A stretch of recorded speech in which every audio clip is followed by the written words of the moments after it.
Welcome to The Explainer. We're about to decode something pretty amazing, an ancient blueprint for how your mind works. And I mean, moment by moment. This isn't just some abstract philosophy. Think of it more like a 2,500-year-old technical manual for your consciousness. So, let's just jump right in with a huge question. How is your mind building your reality, like right now?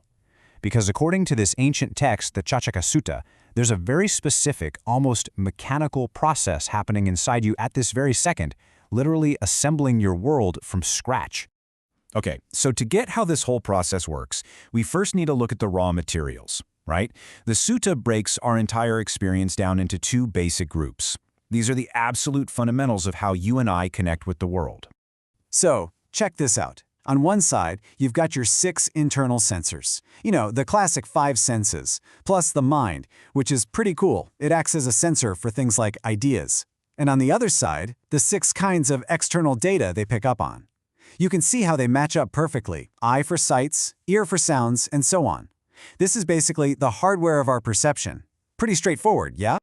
Okay, so we have the hardware. Now, this is where it gets really interesting. How do these basic parts actually get put together to create what we call experience? Well, the text lays it out in this super clear 4-step sequence. It's kind of like a mental assembly line that's always running inside your head. Step 1. The very instant one of your sensors meets its data, like your eyes seeing these words right now, a little spark of awareness is born. The text calls this vijnana. And get this, it's not some big general consciousness. It's super specific. There's an eye consciousness for what you're seeing, an ear consciousness for what you're hearing. It happens for every single event.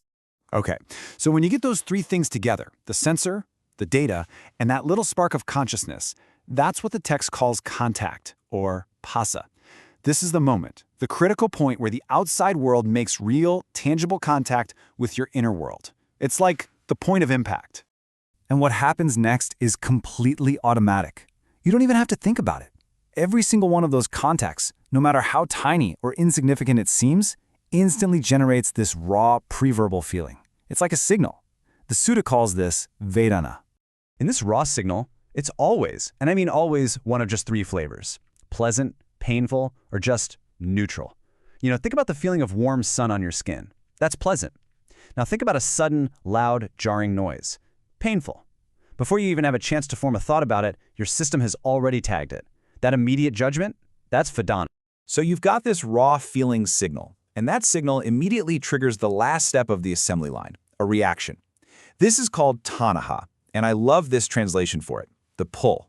It's this automatic pull towards what feels good, a push away from what feels bad, and, maybe just a bit of confusion about the neutral stuff. So this whole 4-step assembly line, it runs flawlessly, automatically, thousands and thousands of times a day without you even noticing. But the text points out there is a crucial system glitch, a kind of cognitive error that, it argues, is the root cause of basically all our stress and unhappiness. And here's the glitch. The text makes this incredibly radical claim, but it does it with stunning simplicity. It says every single part of this process we just walked through, starting with the eye itself, is anatta. That means not a self. It's just a process happening. It's not you.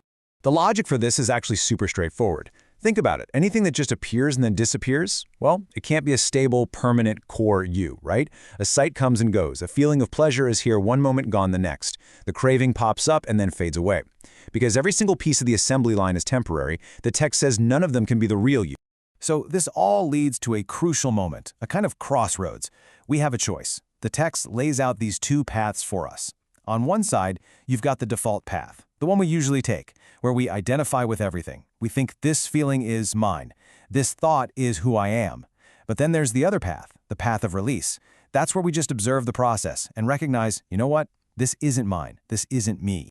And this is all building up to a really profound conclusion.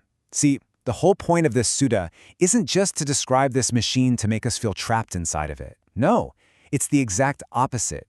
It's handing us the user's manual so we can finally learn how to operate it skillfully. And this part is so important. The text makes it really clear. The problem isn't the seeing or the hearing or even feeling pleasant or painful things. That's just the machine doing its job. The suffering, the stress, that comes from how we react to those feelings when we blindly and automatically respond with greed or anger or just confusion. So when you really start to see this internal assembly line for what it is, just this impersonal, automatic, constantly changing process, something interesting happens. A kind of natural disenchantment sets in. And that sounds negative, but it's not. It just means you stop taking it all so personally. You stop clinging to every pleasant feeling and fighting every unpleasant one.